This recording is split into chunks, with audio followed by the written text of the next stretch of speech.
Bonjour à tous, bienvenue dans ce nouvel épisode du Book Club organisé par Monsieur Stanislas Frankiel. Bienvenue à la bibliothèque universitaire de l'UFR STAPS de Liévin. Donc moi je me présente, Carla Polito. J'ai suivi toute ma scolarité, mes études supérieures ici à l'UFR.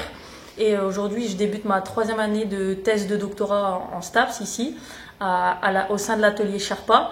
Et j'y suis représentante des jeunes chercheurs et voilà, je mène une étude sur les liens entre le sport associatif et les profits sociaux que peuvent en retirer les adhérents. Donc je vous laisse me suivre, on va aller découvrir quelques ouvrages qui ont marqué ma scolarité ou alors qui peuvent être importants pour nos étudiants de première année.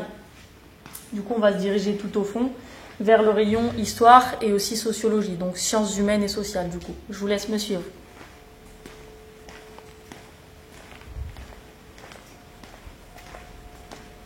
Donc vous pouvez voir là dans les rayonnages toute la panoplie d'ouvrages et de revues aussi qu'on a à disposition ici. Donc j'encourage tous les étudiants à venir y faire un tour, ils seront très bien accueillis.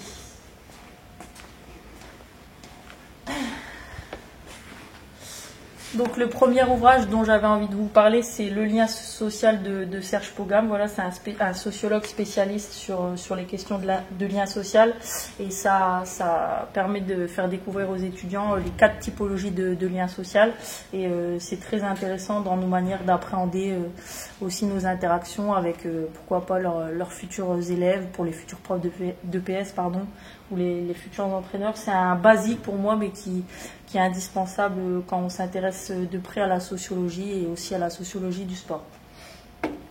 Donc ensuite, on va se diriger vers le rayon histoire, pardon, du coup, juste derrière.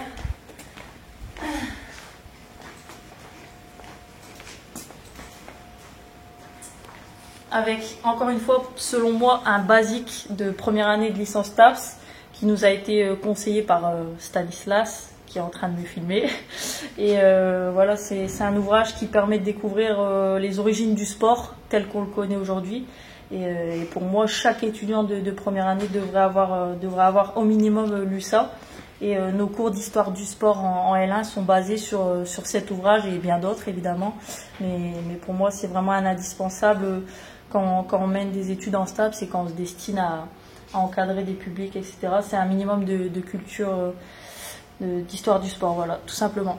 Et du coup, pour terminer, on va se rediriger vers l'entrée de la BU avec un rayonnage un peu plus, avec des lectures un peu plus informelles. Voilà, il y a des bandes dessinées, il y a des romans graphiques aussi à disposition. Et du coup, c'est un ouvrage qui m'a été proposé en tant que lecture de vacances par Émilie Zender, qui est la directrice de la bibliothèque.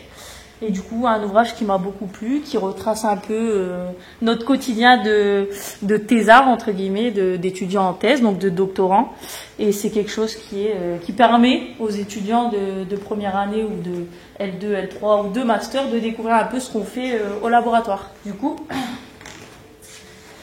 c'est Carnet de thèse de Tiffaine Rivière et ça permet, voilà, sous un angle un peu plus informel, comme je l'ai dit, de découvrir un peu ce que c'est que de faire de la recherche en tant que jeune chercheur. Et je le répète, ici à l'UFR STAPS, c'est le laboratoire Sherpa qui est le seul laboratoire rattaché à l'UFR, pardon. Et donc c'est de là que sont produites les connaissances qu'on peut après retransmettre en cours aux étudiants. Voilà, donc je vous le conseille, c'est assez sympa et ça permet de découvrir un peu le métier de jeune chercheur, j'ai envie de dire. Voilà. Mais je vous remercie et puis je vous souhaite toute la réussite pour votre année universitaire. À bientôt. Partagez, commentez, abonnez-vous, car enseigner, c'est répéter.